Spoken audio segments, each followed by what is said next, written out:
السلام عليكم ورحمة الله وبركاته. الحمد لله رب العالمين، والصلاة والسلام على رسوله الأمين، أما بعد. أعوذ بالله من الشيطان الرجيم. بسم الله الرحمن الرحيم. يا أيها الذين آمنوا اتقوا الله حق تقاته ولا تموتن إلا وأنتم مسلمون. يا أيها الناس اتقوا ربكم الذي خلقكم من نفس واحدة وخلق منها زوجها وبث منهما رجالا كثيرا ونساء، واتقوا الله الذي تساءلون به والأرحام إن الله كان عليكم رقيبا. يا أيها الذين آمنوا اتقوا الله وقولوا قولا سديدا يصلح لكم أعمالكم ويغفر لكم ذنوبكم، ومن يطع الله ورسوله فقد فاز فوزا عظيما. قال الله سبحانه وتعالى: فاسجدوا لله واعبدوا.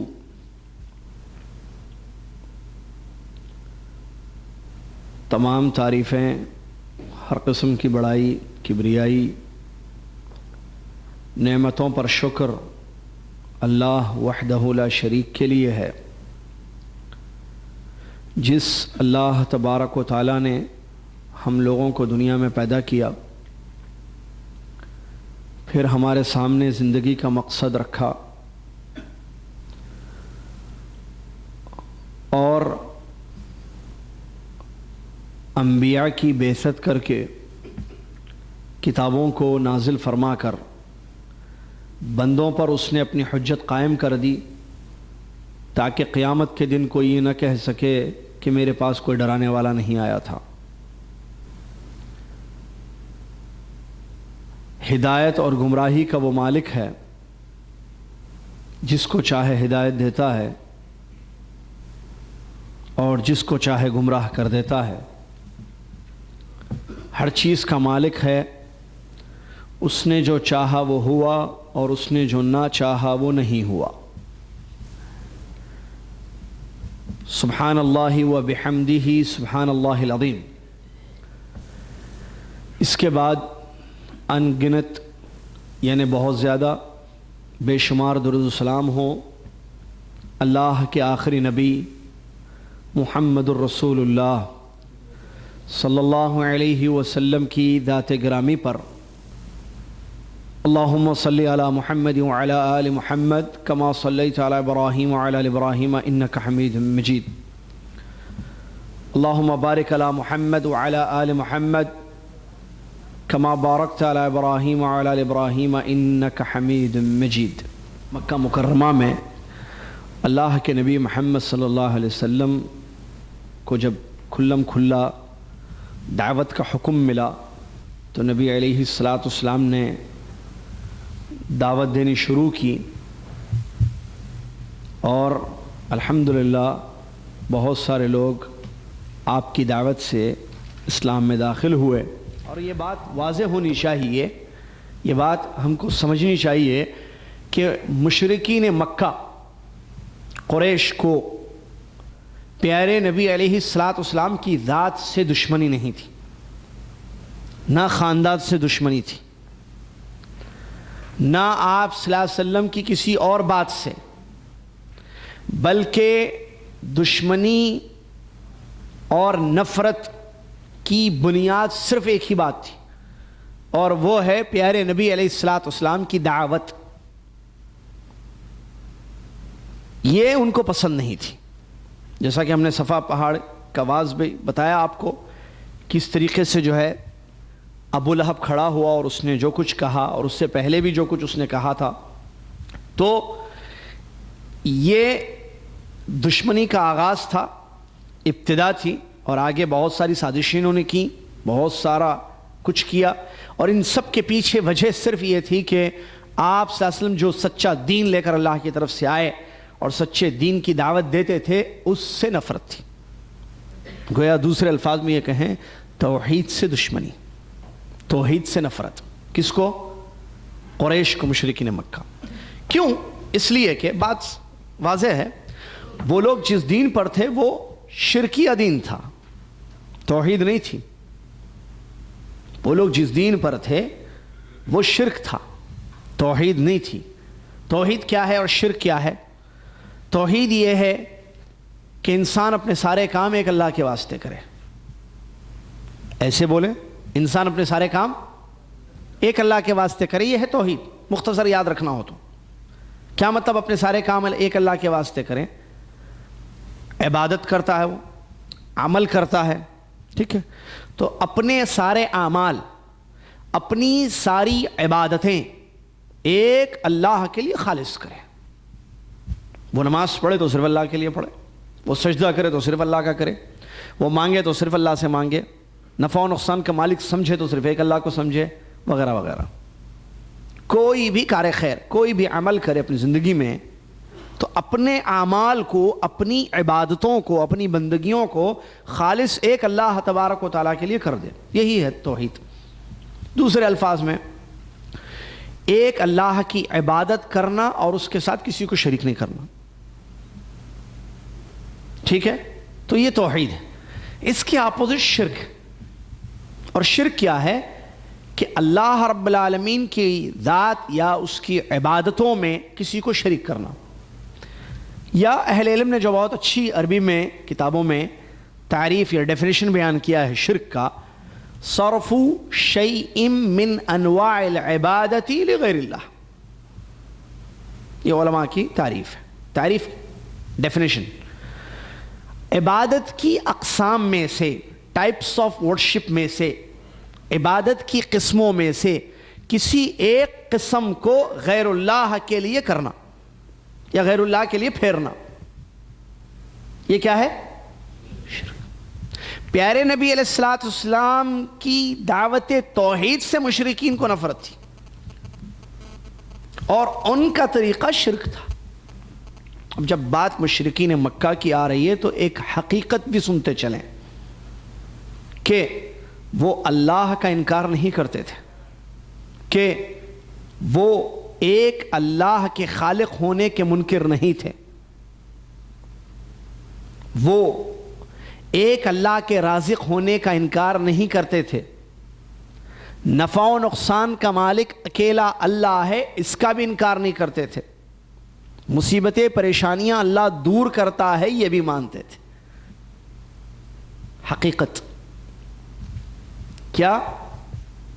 کہ یہ سب وہ مانتے تھے. کون؟ مشرکین مکہ. عام طور پر کفار مکہ، مکہ کے مشرک، مکہ کے کافر، یہ الفاظ جب سنتے ہیں تو علم کی کمی کی وجہ سے لوگ یہ سمجھتے ہیں کہ وہ ویسے تھے جیسے آج کل کے کافر ہیں دنیا کے. آج کل کے کافر ہندو ایسے وہ ہیں. نہیں، ایسے نہیں تھے وہ. قرآن کریم کی آیات پڑھنے سے یہ بات معلوم ہوتی ہے کہ ان کا ایمان ربوبیت پر تھا. الوہیت میں اللہ کے ساتھ شرک کرتے تھے. کیا مطلب ربوبیت؟ کیا مطلب الوہیت؟ اللہ کے کاموں میں اللہ کو ایک سمجھنا ربوبیت، اپنے سارے کام بندہ ایک اللہ کے لیے کرے الوہیت. اللہ کے کاموں میں اللہ کو ایک سمجھنا. اللہ کے کاموں میں کیا مطلب؟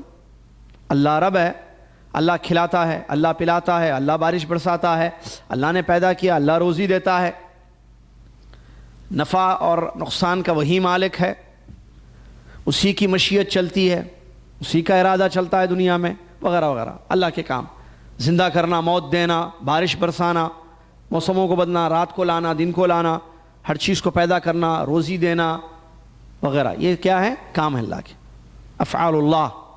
ان سب میں وہ تنہا ہے، ربوبیت ہے. یہ رب ماننا اللہ کو. یا بعض نے کہا کہ اللہ کو خالق اور مالک اور مدبر سمجھنا، کائنات کا نظام چلانے والا، یہ ربوبیت ہے. اور الوہیت عبادتیں سارے اعمال خالص ایک اللہ کے لیے کرنا، اس میں کسی کو شریک نہیں کرنا. تو ربوبیت پر ان کا ایمان تھا. کس کا؟ مشرکین مکہ کا. مانتے تھے رب، خالق بھی مانتے تھے. قرآنی آیات ہیں اس پر. اے نبی محمد صلی اللہ علیہ وسلم اگر آپ ان سے پوچھیں، آیتوں کا ترجمہ ہے لَإِن سَأَلْتَهُم مَّنْ خَلَقَ السَّمَاوَاتِ وَالْأَرْضَ يَقُولُنَّ اللَّهُ۔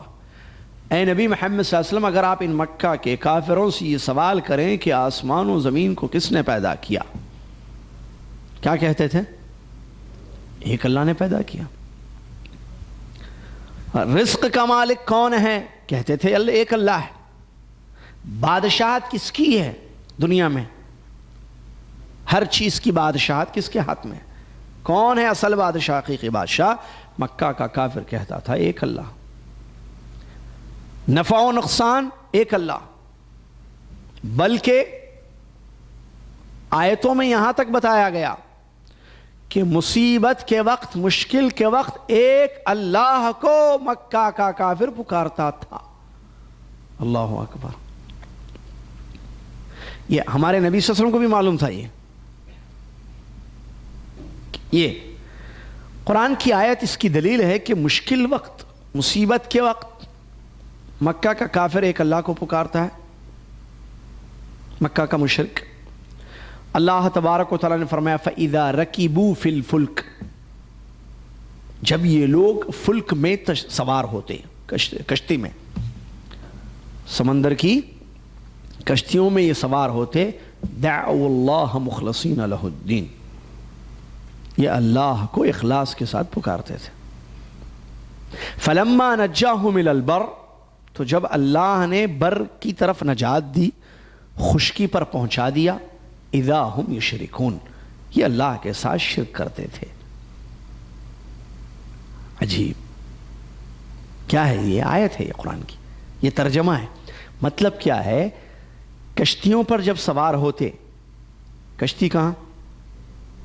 پانی پر چلتی ہے، تو وہاں کوئی مصیبت ہوتی، پریشانی آتی، جیسے کشتی کا ڈوبنا، ٹھیک ہے، یا موجوں کا آنا وغیرہ، جان کا خطرہ، موت کو آنکھوں سے دیکھتے پریشان ہو جاتے، مصیبت دیکھتے، دعوا اللہ مخلصین لہ الدین، اخلاص کے ساتھ اللہ کو پکارتے تھے۔ اخلاص کے ساتھ کیا رہا ہے اللہ؟ آیت ہے یہ، دعوا اللہ، اللہ کو پکارتے مخلصین، ایک اخلاص کے ساتھ۔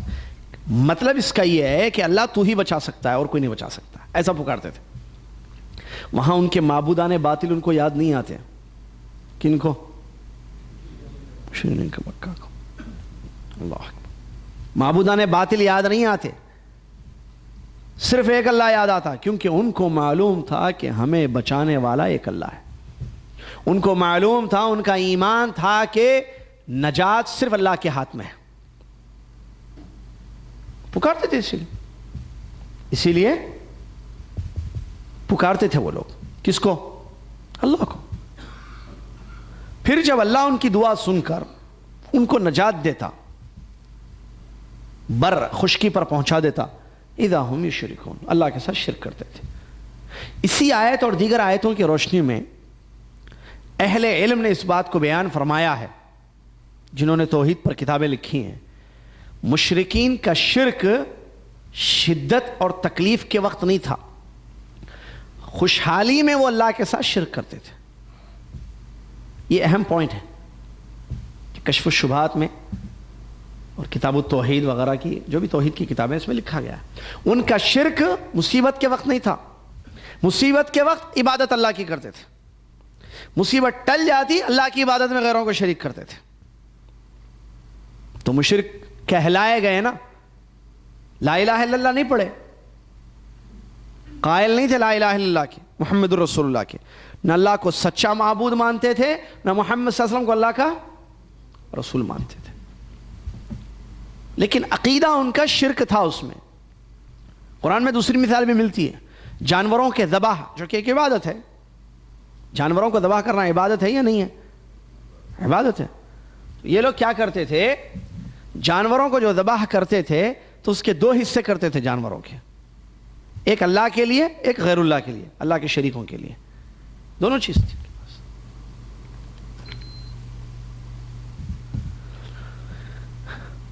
قالوا هذا لله بزعمهم وهذا لشركائنا، قرآن کی آیت کہتے تھے کہ یہ اللہ کے لیے ہے، ان کے گمان، اور یہ اللہ کے شریکوں کے لیے ہے۔ حج بھی کرتے تھے، عمرہ بھی کرتے تھے، لبیک بھی پڑھتے تھے. ان کا لبیک آیا ہے سیرت میں، تاریخ کی کتابوں میں. لبیک اللہم لبیک لبیک لا شریک لک الا شریک تملکہ وما ملک. یہ ان کا لبیک تھا بھائی. کس کا؟ جن مشرکین کو نفرت تھی ہمارے نبی صلی اللہ علیہ وسلم کی دعوت سے توحید، ان کی بات ہو رہی. کیونکہ یہ پوائنٹ سمجھنا ضروری ہے، کیونکہ ابھی ہم جو پڑھ رہے ہیں کہ مسلمانوں کو ان لوگوں نے جو تکلیف دی، اذیتیں پہنچائیں، جس کے ایک دو واقعات ابھی ہم بتائیں گے آپ کو، کچھ واقعات. تو کیوں؟ کیونکہ وہ توحید پر آ گئے، انہوں نے پیارے نبی صلی اللہ علیہ وسلم کی دعوت توحید کو قبول کر لیا. تو دعوت توحید کیا تھی جس سے چڑ تھی ان کو؟ اور یہ نہیں چاہتے تھے کہ مکہ میں توحید کی دعوت پھیلے، بلکہ اپنے مشرکانہ عقیدے پر باقی رہنا چاہتے تھے اور لوگوں کو پیارے نبی صلی اللہ علیہ وسلم کی دعوت توحید سے روکتے تھے. تو اس کی حقیقتیں جاننا ضروری ہے کہ یہ مشرک ویسے نہیں تھے جیسے بعض لوگ سمجھتے ہیں کہ یہ نہ اللہ کو مانتے تھے، اللہ کو نہیں مانتے تھے. ایسی بات ہے، اللہ کو مانتے تھے، رب مانتے تھے، خالق مانتے تھے، سچا معبود نہیں مانتے تھے. عبادت بھی کرتے تھے اللہ کی، لیکن شرکیہ طریقے پر. ساری عبادتیں خالص اللہ کے لیے نہیں کیا ان لوگوں نے، کچھ اللہ کے لیے کیا، کچھ غیر اللہ کے لیے کیا. جیسے ابھی تھوڑی دیر پہلے میں نے ایک آیت پڑھی سورہ بقرہ کی، جس سے معلوم ہوا کہ مصیبت، کشتی ڈوبتے وقت یہ اللہ کو پکارتے تھے. تو اللہ کو پکارنا عبادت ہے یا نہیں ہے؟ عبادت ہے. کوئی آدمی مشکل میں ایک اللہ کو پکار رہا ہے تو وہ اللہ کی عبادت کر رہا ہے یا نہیں کر رہا ہے؟ کر رہا ہے. لیکن یہ عبادت جو ایک اللہ کی وہ کر رہا ہے اس کنڈیشن میں، ہر کنڈیشن میں کرنا ہے. پوری زندگی اللہ کی عبادت کرنی ہے. 50 عبادتیں اللہ کے لیے، 40 غیر اللہ کے لیے کرنا، یہ توحید نہیں ہے، شرک ہے. ملایا آپ نے، اس عبادت کو خالص کیا، اس عبادت میں ملا دیا. اور اللہ تعالیٰ کسی بھی صورت میں ملاوٹ کو پسند نہیں کرتا ہے. میں نے مثال دی تھی آپ کو، یاد ہوگا، دودھ کی. لبنن خالصہ قرآن میں لانے کا. ہم چوپاؤں سے تمہیں فریش ملک نکال کے دیتے ہیں جس میں نہ گوبر کی بدبو ہوتی ہے، نہ خون کی ملاوٹ ہوتی ہے. تو ہمیں بھی ایسی خالص عبادت چاہیے جس میں غیر اللہ کو شریک نہ کیا جائے. بالکل بھی اس کا حق ہے، اس نے پیدا کیا ہے اکیلا، وہ چاہتا ہے کہ عبادت اکیلی اس کی جائے. مشرکین مکہ کا معاملہ مختلف تھا. حج کرتے تھے، عمرہ کرتے تھے سب، لیکن ملاوٹ. لبیک پڑھتے تھے. دیکھیں، لبیک اللہم لبیک، کیا مطلب لبیک؟ میں حاضر ہوں تیرے لیے اللہ. اللہ تعالیٰ نے بلایا نا، آؤ حج کرو. اللہ نے دعوت دی لوگوں کو عبادت کی کہ آؤ حج کرو میرے گھر کا، عبادت کرو. تو لبیک کہتا ہے حاجی یا عمرے کا نا، لبیک اللہم لبیک. اے اللہ میں تیرے لیے حاضر ہوں، اے اللہ میں تیرے لیے حاضر ہوں. لبیک لا شریک لک لبیک.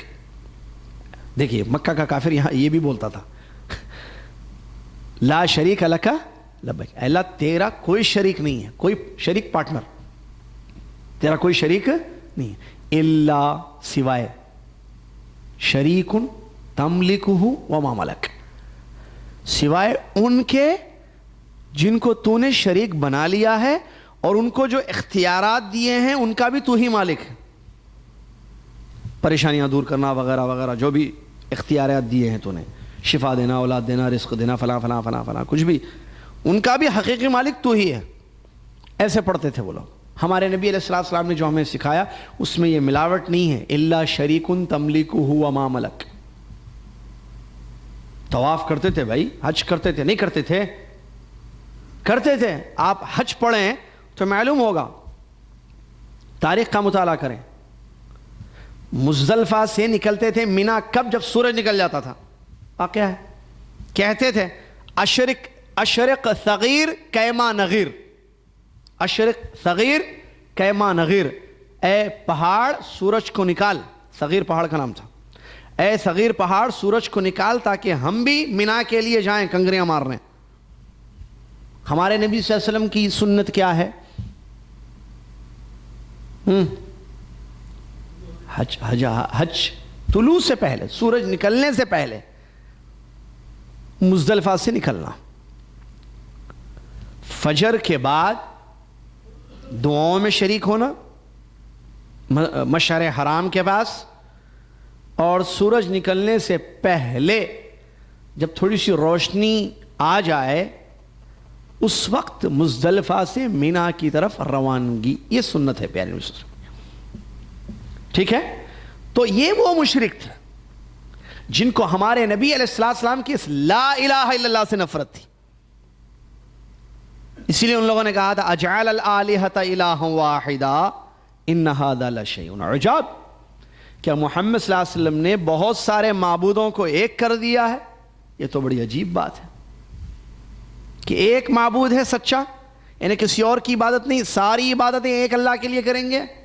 یہ لا الہ الا اللہ کا مطلب ہے. ان لوگوں نے کہا یہ نہیں ہو سکتا ہے. باپ دادا کا طریقہ شرک کیا طریقہ، غیر اللہ کے بھی حقوق ہیں، ان کو ملائیں گے، ہم گنہگار ہیں، یہ نیک لوگ ہیں، واسطے وسیلے فلاں فلاں. تو بہرحال یہ ان کو پیارے نبی علیہ السلام کی دعوت توحید سے نفرت تھی، یا کہیں کہ شرک وہ تھا، پیارے نبی علیہ السلام کی اس دعوت سے نفرت اور دشمنی تھی.